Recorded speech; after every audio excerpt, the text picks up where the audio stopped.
ఇండియాలో ఉన్న ప్రతి హీరోకు తెలుగు మార్కెట్ కావాలిప్పుడు.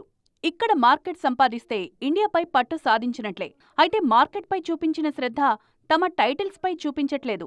తమిళ హీరోల్ని చూసి మలయాళ హీరోలు సైతం టాలీవుడ్ను అత్తారిల్లులా ఫీలవుతూ అర్థం పర్థంలేని టైటిల్స్తో తెలుగులోకొస్తున్నారు.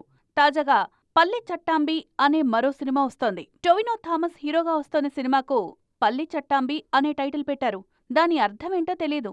పల్లీలు పొట్లం కడుతున్నారా అంటూ నెటిజన్లు కామెంట్ చేస్తున్నారు.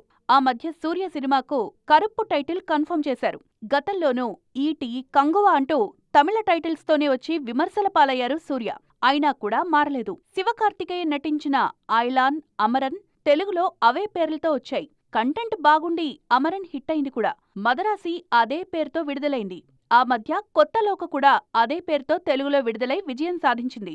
టాలీవుడ్ నుంచొచ్చే డబ్బులు కావాలి, కానీ తెలుగు వాళ్ల మనోభావాలతో పనిలేదా అనే విమర్శలు ఎక్కువవుతున్నాయి. అజిత్ కూడా తునివు, వలిమై అంటూ అర్థంకాని పేర్లతో వస్తే, తంగలాన్, వీరధీర సూరన్ అంటూ సేమ్ టైటిల్స్తో వచ్చారు విక్రమ్. ప్రభుదేవా మరీ దారుణం. ఆయన సినిమా టైటిల్ ఏంటో తెలుసా?